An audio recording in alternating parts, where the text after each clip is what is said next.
Hello everyone, welcome back. This is going to be a long video, a full tour, and I haven't done a full tour for about over 4 years, so just sitting under here under the bananas and the North American pawpaws, just a bit of shade, cool the camera down a little bit, and yeah, I'll get started, but I'll probably start from the front yard. And yeah, this is just a little food forest section, but the garden layout is more formal with little food forest sections scattered throughout. Land size is 650 square meters. That's including the house, shedding, there's a deck. So yeah, not a lot of land left over for the edibles, but I've managed to squeeze quite a few varieties into the property. So yeah, we'll get started in the front yard, which is quite small, but there's quite a lot of variety there, as I'll show you in a second. So yeah, thanks for tuning in, and yeah, let's get started. Cheers.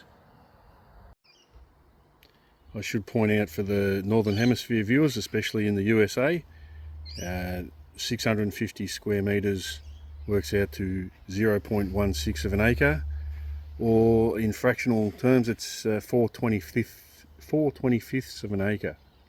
The climate in this area is temperate, and we get about 800 to 900 chill hours per year, and our Northern Hemisphere equivalent is San Francisco. There's over 100 fruit trees on the property, and the beauty of planting zone pushing plants like the subtropicals or things that prefer a warmer climate is they tend to stay quite compact.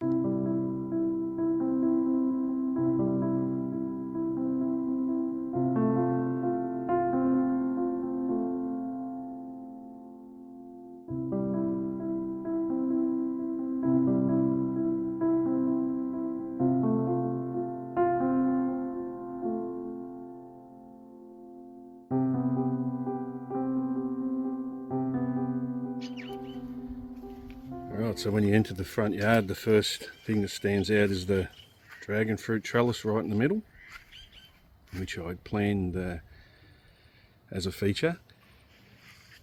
So it's been an incredible year. The flowers now are mostly spent. There's quite a few buds coming, but I'll tear them off. But I'll just send a flashback to a week ago. I filmed all these when they were open, and I'll just show you that now. So the front yard, it's actually turned into quite a good food producer. It's never had dragon fruit like this before. It's just been a fantastic season. It's had about 5 different blushes of flowers, but this is by far the biggest. And it looks like now we're on the bee radar. So never used to get as many bees as this, but they sure know about it now. Look at that.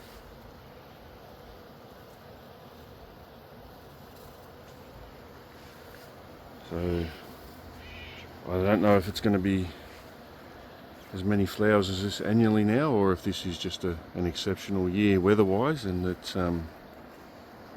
decided to put on a show like this. But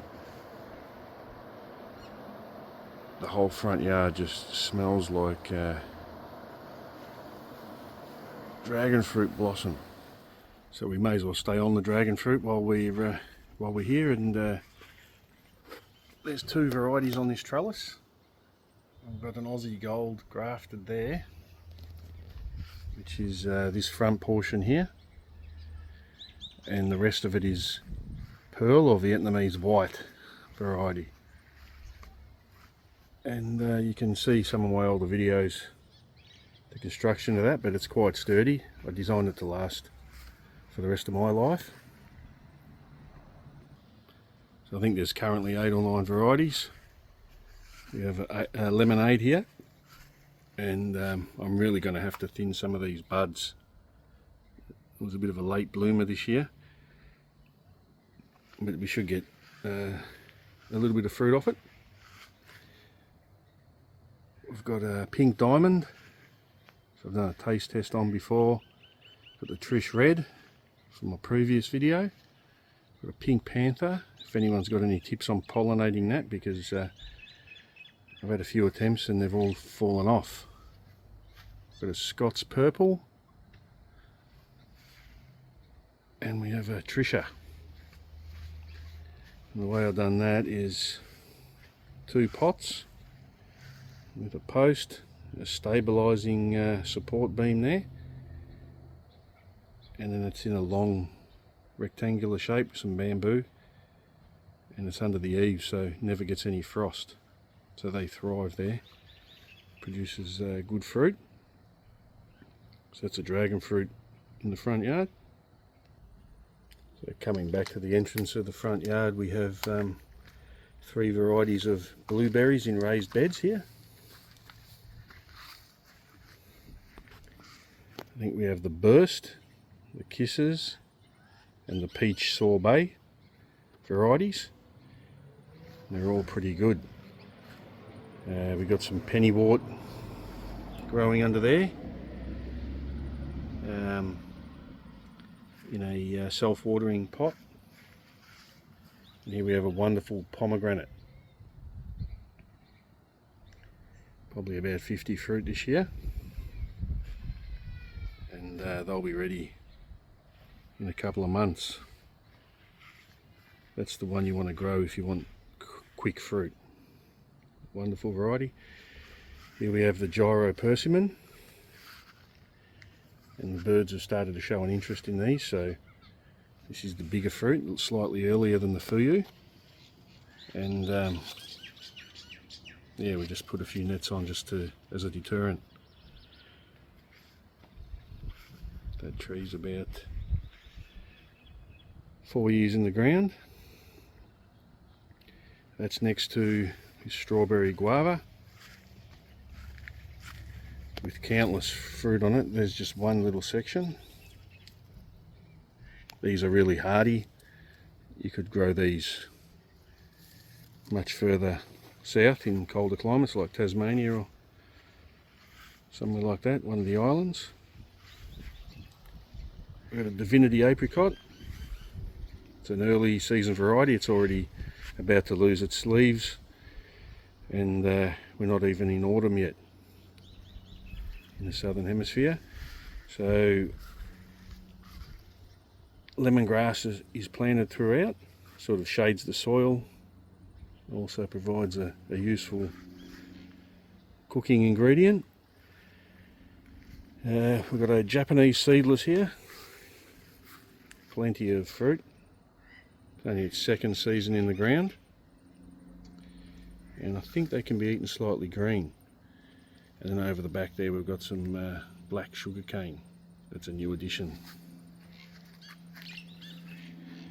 We have a miniature nectarine there, various herbs, eggplants, etc. And here we have a roseapple, Syzygium jambos. That's the yellow one. Tastes like sweet rose water. That's an air-layered plant. I hope to get fruit on it next year. So yeah, we squeeze herbs and vegetables and that throughout the garden. So that's some capsicum, bell pepper I think you call them elsewhere. And then over the back there we've got a huge, well, quite large Sabara Jaboticaba. So in that position there it gets quite a lot of moisture. It's the low end of the front yard, and you can actually grow as tall as it wants there. There's no limit. We don't have any overhead power lines here, which is lucky. This is the Ben-Hur pomegranate with the large fruit. Suffered a bit of collar rot down the bottom, which I think is cured now, and it's holding on to quite a lot of good fruit. I think this is the largest one up here.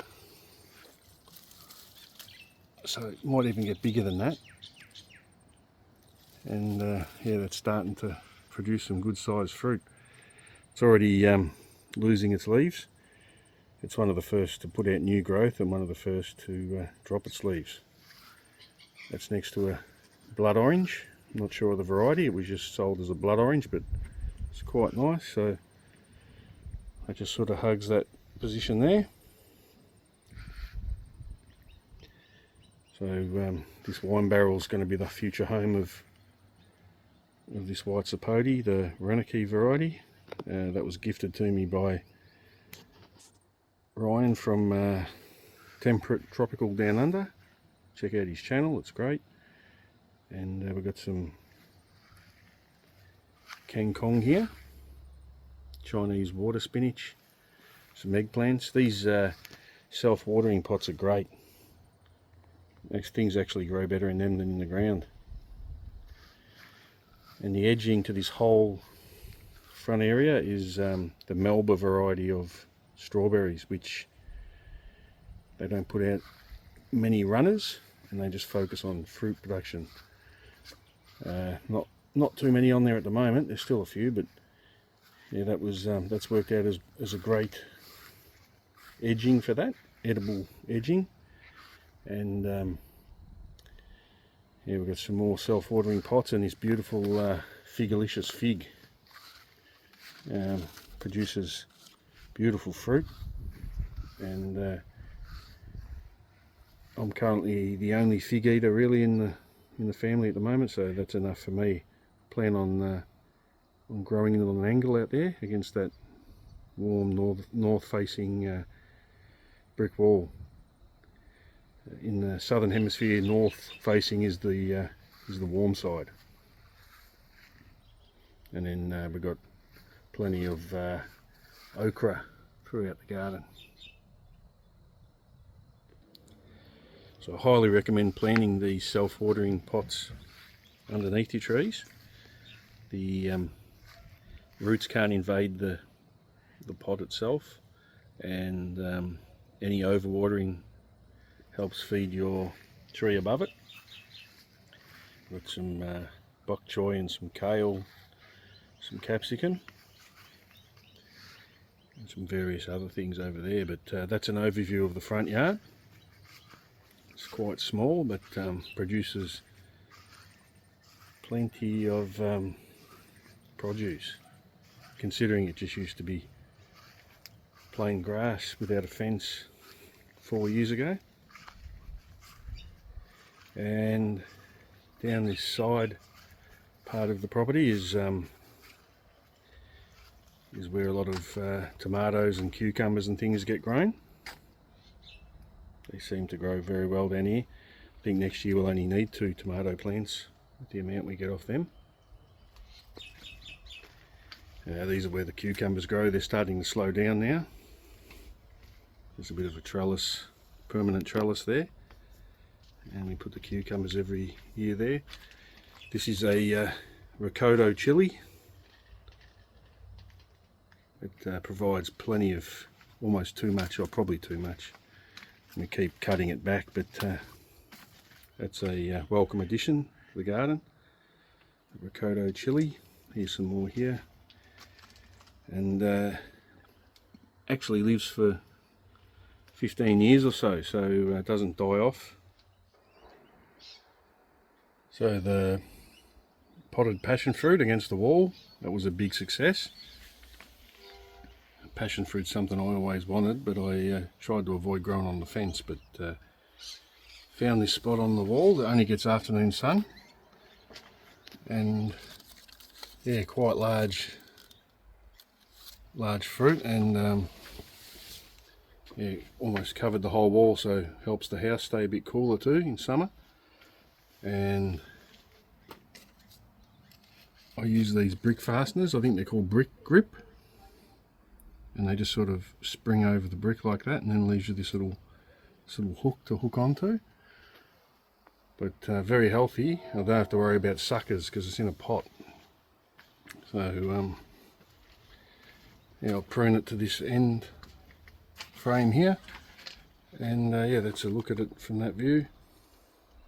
Well, there's one on the floor there, so that's the size.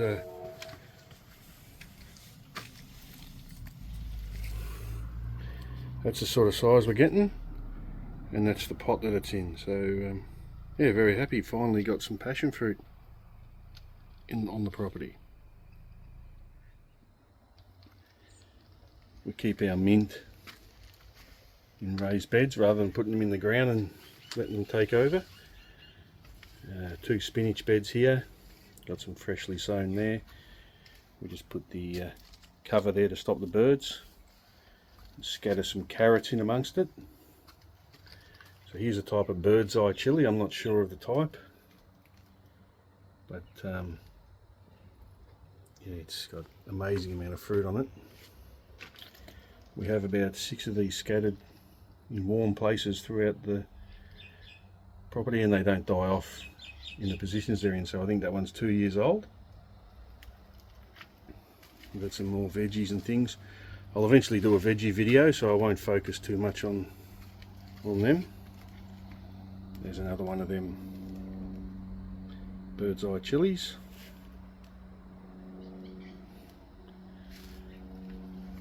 Some more plants there. We've got a lemon, some sweet basil, oregano. We've got potatoes through here, some more mint. And here's a kaffir lime. With things like kaffir lime, you don't use a lot of it, so it's no point when you've got limited space like this. We just grow it in a pot that's been in that pot for about 8 or 9 years, maybe longer, which turns it into a dwarf, and it's plenty of leaves, and it leaves a huge space for us to plant something a bit more exotic in the garden. So we come through here, we have various potted things in this part shade location. Some beans, and then we move through to the backyard.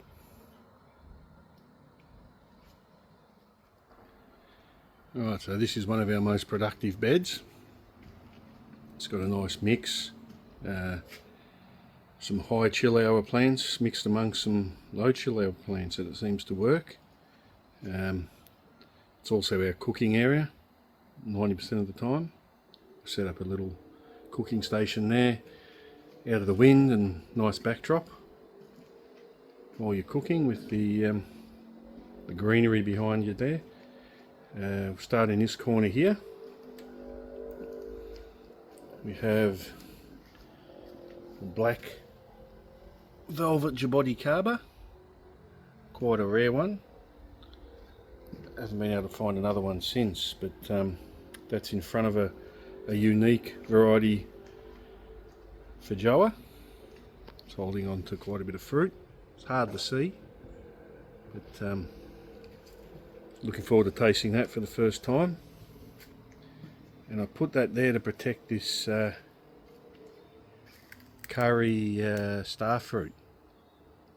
She's doing quite well, and seem to like a bit of shade and protection from the wind. So the unique variety is a bit of a semi-dwarf, so it shouldn't overpower the starfruit, but it should provide a bit of protection. That one's next to the pink limeberry, which is an Australian native, and hoping for fruit on that next year. That's a nice specimen, and it also likes a little bit of shade. We've got various herbs growing along the ground. Some bananas. There's a nice, currently a nice bunch up the top there. And some more on the way. So it usually gives us, that little patch there usually gives us 4 or 5 bunches per year, spread out throughout the year. We come along this side of this bed here, we've got an orange Grumichama. It almost hung on to a few fruit this year, so I'm expecting it to hang on next year. We've got a Taiso lychee in the back there. likes that spot. We have 2 seedling black Sapotes. I've tried growing 2 grafted ones there in the past, but they both died. The seedlings seem to be a lot more hardy, and that particular seedling over there comes from a fruit that I ate from Doug at Doug's Rare Food Farm in Queensland. These are the new Pride and Joy in the front here. Might look familiar to people in America. That's North American pawpaw, standing about 4 metres now, and got some very good sized fruit on it. So we get about 800 to 900 chill hours here, which is more than enough for them. When they're ready, I won't spend too much time on them, because when they're ready I'll do a feature video, because I've never tasted it before. Like most things you grow when they're rare, you can't buy the fruit, you just have to take a leap of faith as to what they taste like. But I've only ever heard good reviews on this fruit, so there's some more there.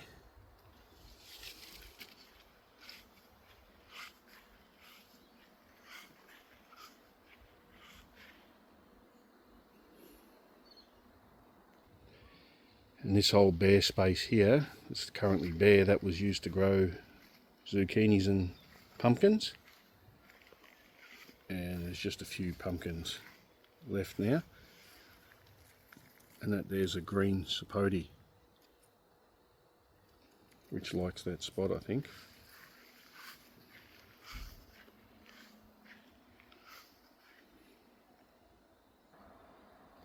So this is the southern boundary of the the backyard.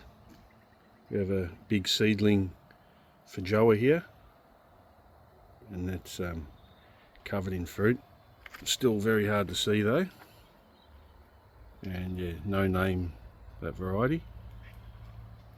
And it sits nicely next to this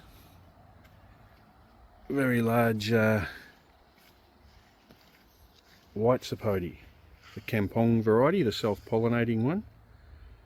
And the fruit sort of just hides away in there. There's quite a big one there. He's actually ready.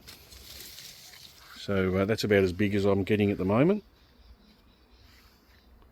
And these are superb flavour, kind of like a pear with caramel and burnt brown sugar.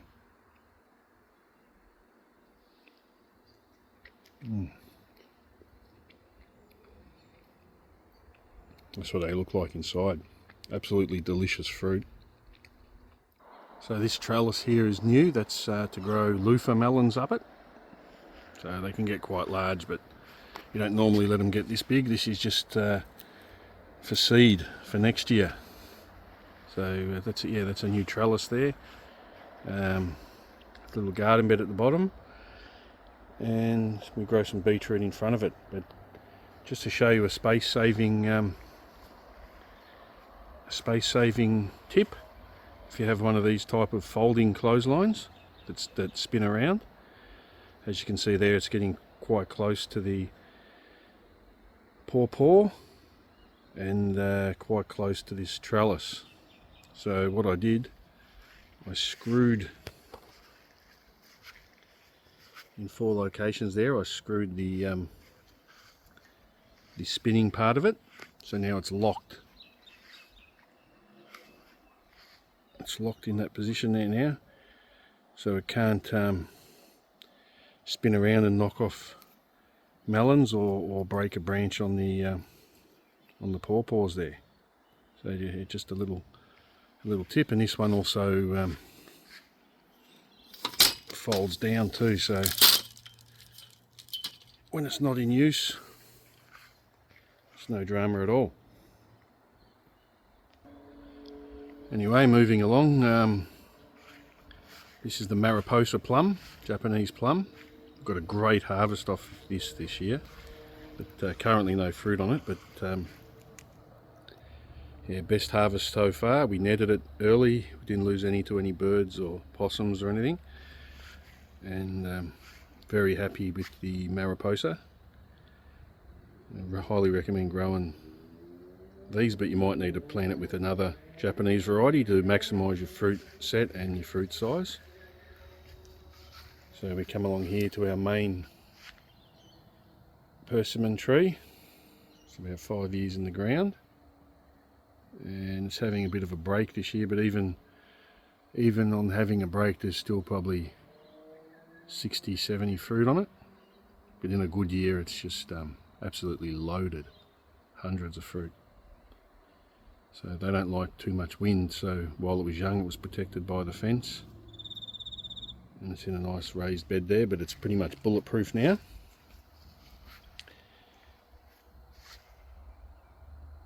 We go along here, we've got another fuyu. A lot of persimmons get consumed here, so this one's going to be a great tree. You can see how much fruit it's hanging onto, and trunk diameter is only probably 1.5 inches, 38 mil or so.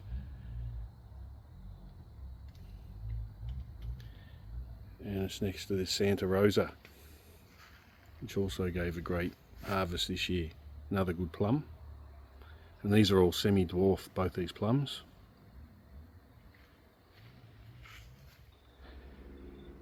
So I took a bit of time studying the sun movements when I first started planting this garden. So pretty much year round our sun rises over there in the east, and its trajectory is over there all day, and then it sets as it's doing now over there in the west. So I decided to plant dwarfing trees, or dwarf trees, in the front row so they wouldn't block any sun from the back row where the full-size trees grow. So in this particular bed we've got 2 dwarf mandarins. We've got an Imperial and an Emperor, and they don't usually come ripe until another few months in winter. And yeah, dwarf Washington Navel, a miniature peach, an air-layered jujube. I brought it as a Lee. It ended up being a Chiku, but not to worry, the Chiku is quite nice as well. We have an eggplant bed here. It used to be a strawberry bed, but we get too many strawberries from the front bed, so converted it to an eggplant bed. And another nice Sabara Jaboticaba. It's the oldest one, and probably 8 years old, so could fruit any season going forward. Got a nice open trunk there. Another philosophy I took when designing the garden was, if there's fruit that's readily available in our local supermarket or cheap, then I'd grow those things in pots or dwarf. So all our lemons are in pots, because lemons are available year round here and they're not too expensive, but we hardly ever have to buy. Actually, I can't remember the last time we brought any, because these lemons in pots, that's I think the Maya and the Eureka, they provide pretty much all the lemons we need usually. And behind that is a Hass Avocado. It's got heaps of fruit on it. Had a bit of fruit drop in the recent wind, but yeah, still hanging on to a lot. And it's probably 5 meters tall now, planted on a mound. So I looked after that tree until the main trunk turned brown. So here in Melbourne, once the trunk browns off like that, they're bulletproof. and they'll give you nice full-size fruit.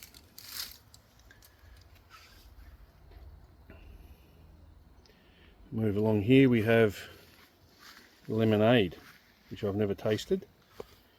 I found this one unlabelled in the nursery, and the rootstock was taking over, so I cleaned all that up, put it in a bigger pot. We've got 4 fruit hanging on and more fruit on the way, so I can't wait to try that. The lemonade is meant to be a lemon that you can eat out of hand just like an orange, so we'll see what happens. And there's the bacon avocado with good fruit set this year. Brought it mainly as a pollinator for the hass, but now it's fruiting on its own accord. So as you can see there, it's probably got almost as many as the hass this year, and a nice decent trunk, probably about 4.5 to 5 inches in diameter. And that's next to an almost fully grown red Sapote mulberry, and I might prune that next year like Ryan does, and he gets multiple crops. That was actually my first tree I put in the ground. And on the other side of this pathway, every year we grow long melons. I think they're also known as calabash. We grow them up this little trellis here. I think they've just been harvested, but there's a couple still on there. So don't normally let them get this big. That one might actually be getting left for seed. But yeah, that just grows nicely over there, and you can see the new ones coming down there. So that little trellis there looks about 1.5 metres by 2.5 metres, and that gives us all that we need. And it provides summertime shade for 2 cherry of the Rio Grandes, and Nangapaya from my mate Neil, and a Mulberry, which has got heaps and heaps of fruit on it. So I'm looking forward to tasting these. I get mixed reviews, but Ryan reckons the kids love them, so fingers crossed, because I like to have a bit more natives than I do. So there's another view of the pathway there. So I designed the garden so once the trees get big, it's still got defined walkways. And as much as I'd like to, I won't plant anything on them.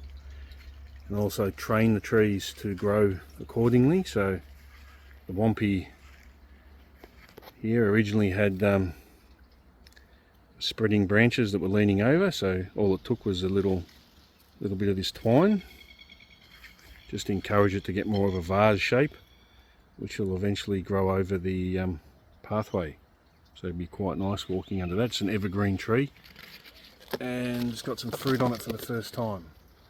So we get to taste that. That's the Guai Sam variety.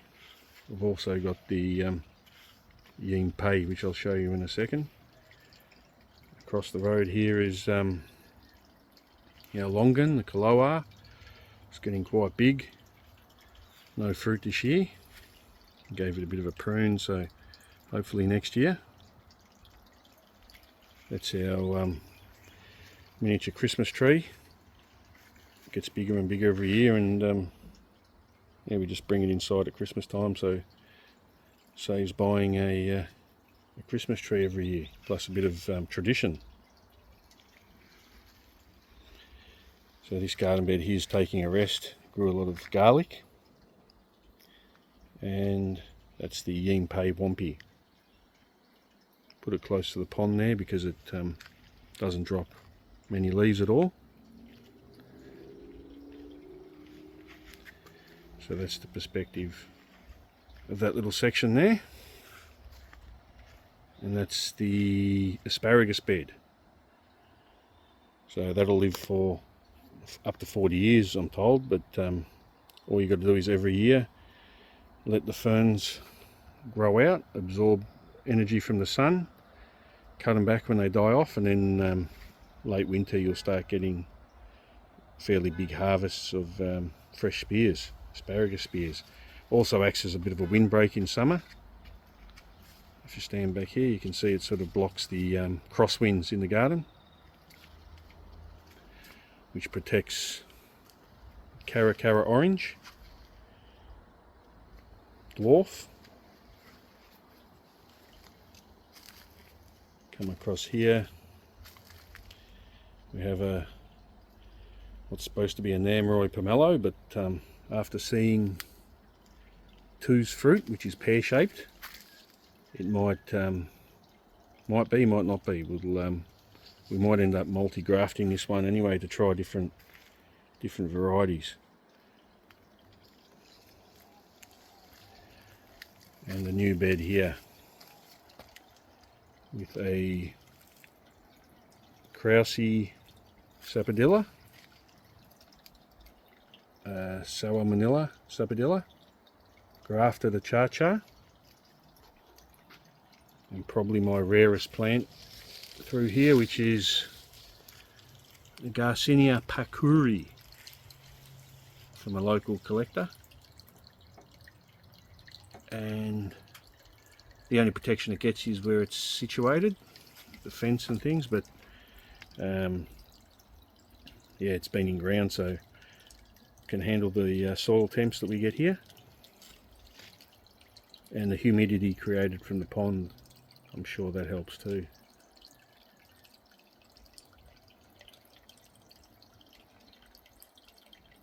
So if you see over the other side of the pond there, the one behind the stake, that's actually an ice cream bean, and that's probably the biggest surprise packet of the season, because it grew through the shade mesh. This roof is about 2 meters, and it just kept growing, so it's probably at 3 meters tall now, with a very healthy crown on it, and that's its permanent home. So eventually it's going to grow a large enough canopy that I can remove all of this shade mesh, which I don't like the look of. But yeah, that's the ice cream bean growing through the shade mesh. I'll go around from the other angle and you can check it out. A trunk diameter about 1.25 inches. It grows up there through that gap there, and yeah, get a nice canopy on it.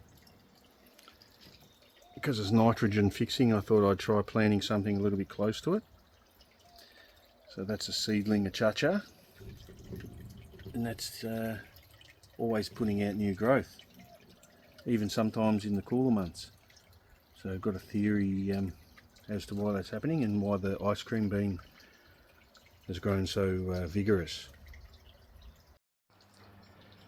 Okay, so this is my theory on why the ice cream bean's grown several meters in such a short period of time, and also why the Achacha has put out 4 growth flushes this year.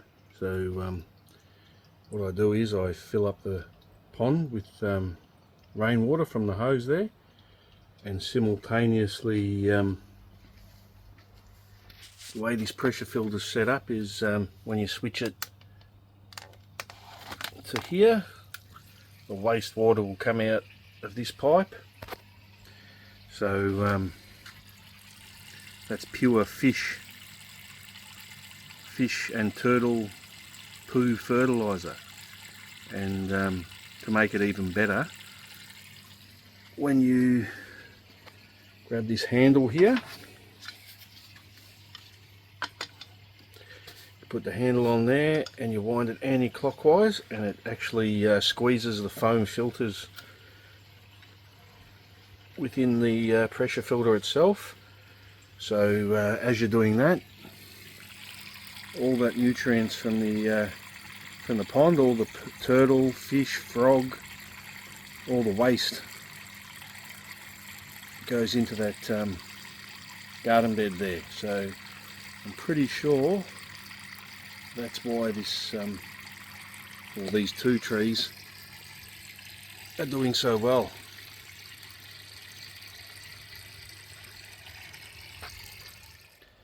Just as we're walking back, that's a good way to store your garlic. You leave the stems on and just plait it the way you would hair, and the energy from the leaves goes back into the garlic.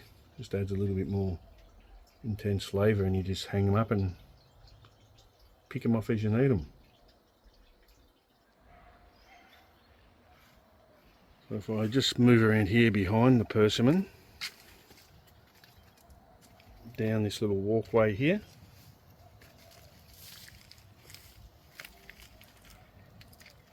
behind the beans on that trellis, we've got a very special tree here. This is grown from a seed from Doug's Rare Fruit Farm, and that's a Guabiju, and it's over maybe probably 2 meters on the dot right now. I've got a feeling it's going to really take off soon. Even hoping for fruit next year or the year after, but yeah, that's one of my favourite trees. Kind of looks like a Jaboticaba, just slightly faster growing. And this bean trellis next year, I'll remove the beans, and I'm going to espalier finger limes, dwarf finger limes along this trellis. So we'll see how that goes, espaliered finger limes. Alright, so stepping back here, those three garden beds, they're a bit of an afterthought. Ended up using them for trees, and in the centre there it's some Asian soup ingredients. But on the left there you've got a very tall, lots of nuts macadamia, and on the right you've got a dwarf Nagasaki Wazi loquat. So haven't had loquat fruit for a long time, but I still remember it as a kid, and it looks like we're going to get lots of fruit this year. So it's a named variety, the Nagasaki Wazi, but it's grafted onto quince rootstock to keep it small, but accordingly I think it's very sensitive to overwatering, so I'm happy that I put it on that raised bed. So looking forward to the fruit on that. And then here's the lots of nuts macadamia, and it's grown beautifully there. I wanted it to be an entrance tree to the backyard, and fingers crossed, the way it's looking, we'll get some flowers, maybe some fruit next year. That's now 3.2 to 3.5 meters tall, and it's quite healthy, so fingers crossed. Alright, so the water tanks are a dead space. They take up in-ground planting room, so thought may as well grow around them and above them. So here we espaliered a cherry guava, yellow lemon guava, and seems to like the espalier style. As you can see how much fruit is on this. I wouldn't even bother to estimate how much fruit is on this, to be honest. It's in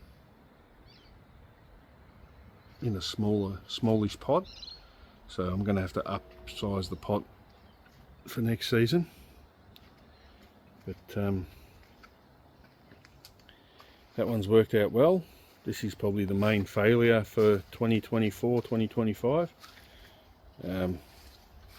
This was in a small pot. This is the kiwi berry Isai variety, and gave me a good harvest in a small pot, but as soon as I upsized it, it might have something to do with the damage here to the trunk. but yeah, it was loaded in fruit and it dropped them all and dropped most of the leaves, so I'll persevere with that one next year, and I'll pay it closer attention. I might have a bit more time on my hands next year. So come around here, we've got the bitter melon trellis. Good thing about bitter melon, it seems to hug the trellis, so you don't have to prune it at all. This is unpruned, and it's also just been harvested. But even after harvest, there's dozens of bitter melons on it, and as you can see there, it sort of hugs the trellis. This is a very tight spot along the shed wall, and also grow some cucumbers here. And at the back there, we've got a red ball lychee and another bird's eye chili, giving a bit of protection for the lychee there. As we come out of the bitter melon area, we have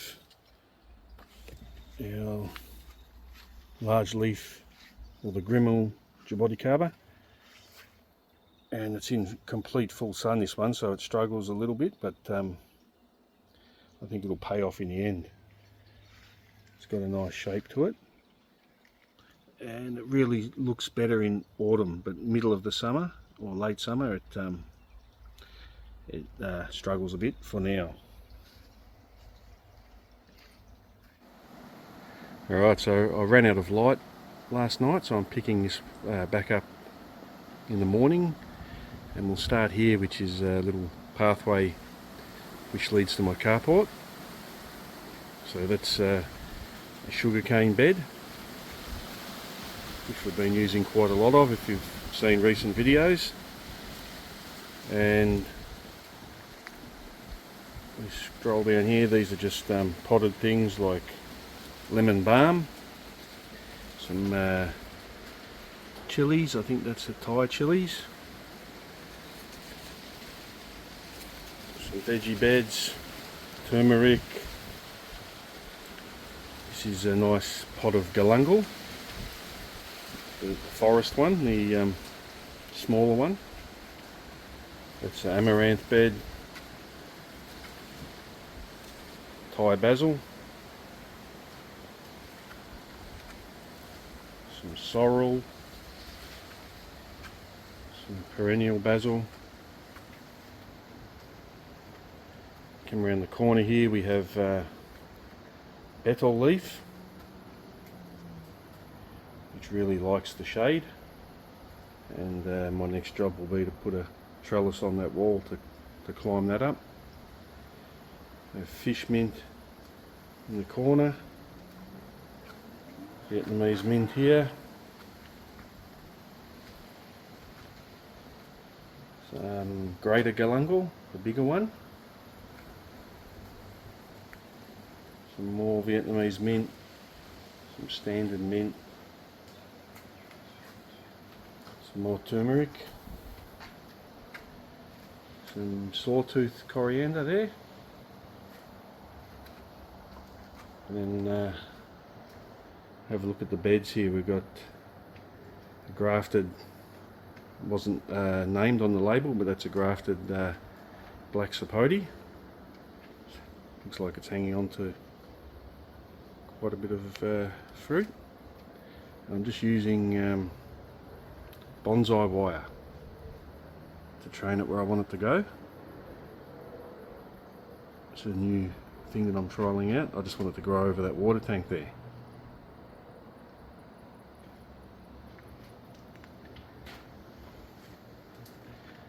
So we come along here, this is my biggest lychee.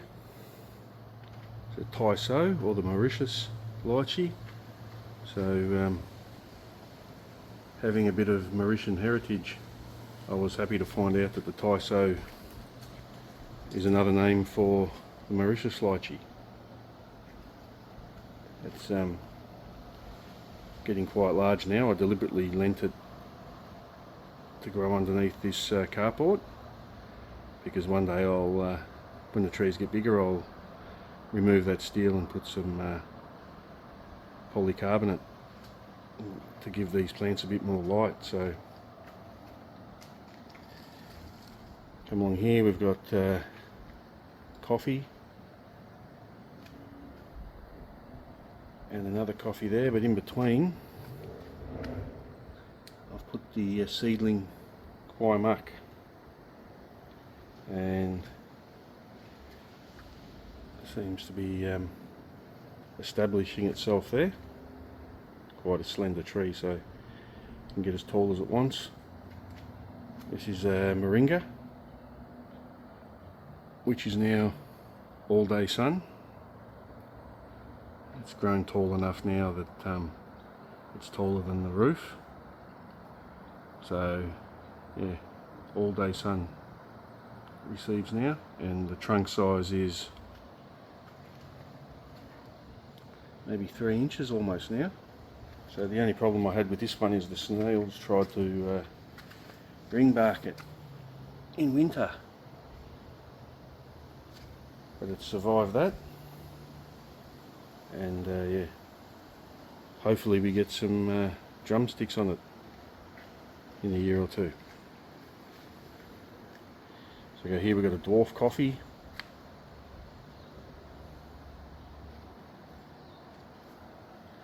chocolate variety grafted black Sapote.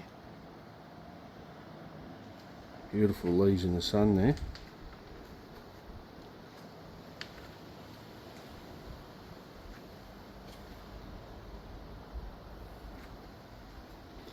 So Ryan told me that these actually fruit on the new growth, so they give you more fruit the more you prune them, so size isn't an issue really for that position.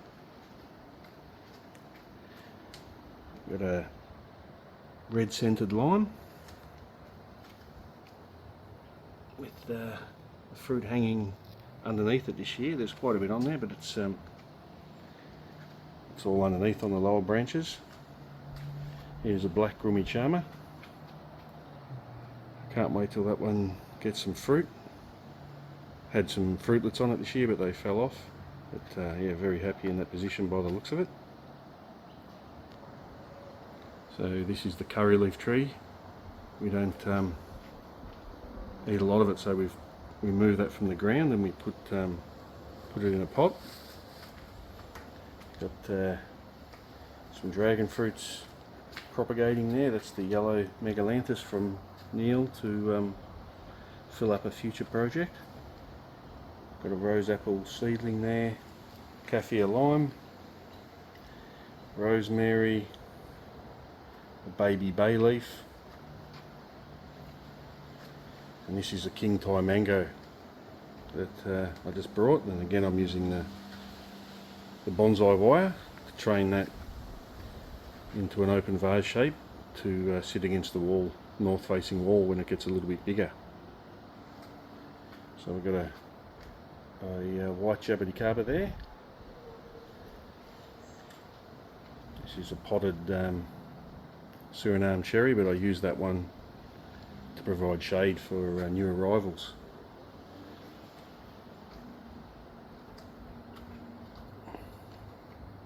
That's the Thialgum purple epiphylium, Malabar chestnut, one of my rarest trees. This is the mulchi, Plania inflata, and it's stayed in that spot. Never been in a greenhouse, but yeah, very slow growing, but yeah, you never know. This is the hog plum.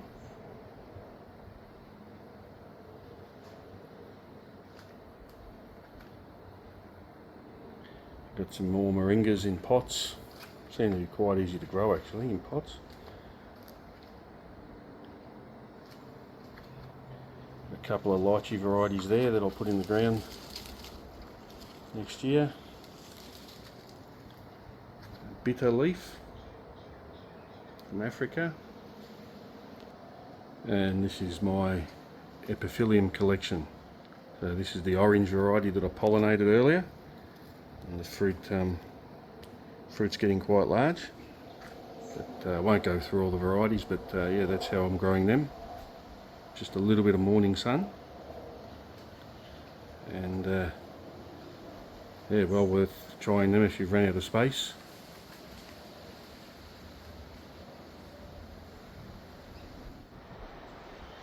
Alright, if you've managed to stick around this long, thanks very much. I know it's a long video. I probably won't do another one of these for a few years, so just thought I'd get this one out the way. So this is the last section, and we've got a sugar bubba mandarin. Produces these little smaller kid-sized mandarins, seedless, sweet, and doesn't grow very big. So nice little spot there along the driveway. We've got a Tahitian lime, a pipsqueak variety, so it doesn't get very big either. And here's the Jaboticaba hedge. She's starting to take off now. One of these varieties is actually flowering at the moment. See if you can guess which variety. So that's the giant. The one Daily sells as the Coronata.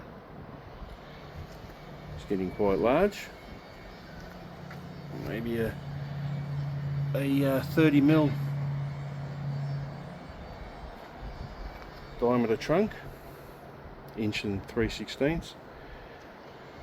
Here we have a Oriana cross Patantra.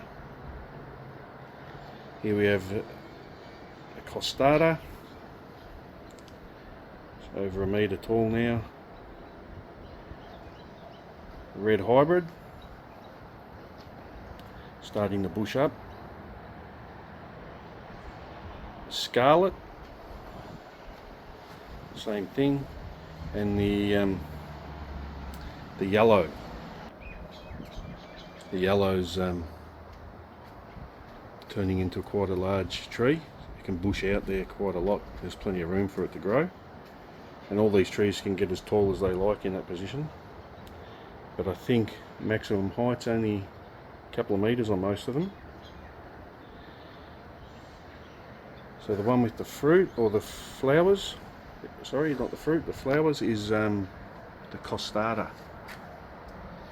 So I noticed that the other day it had an open flower, which may have fallen off or set fruit. That was just behind the back there, but I've noticed since then that the, if you can see that there, the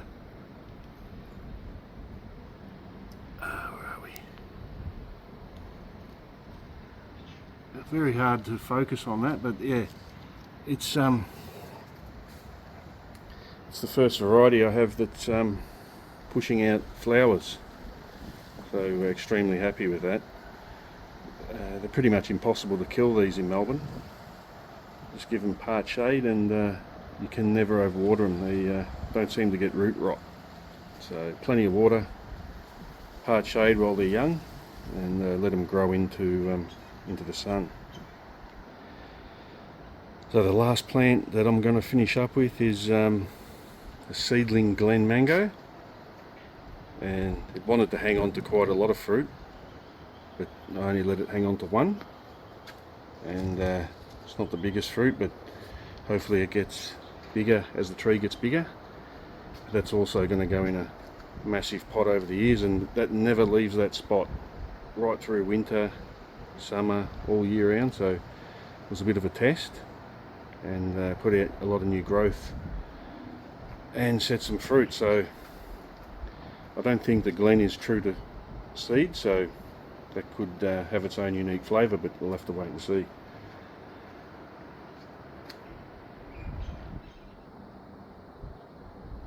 So anyway, thanks very much for watching this video.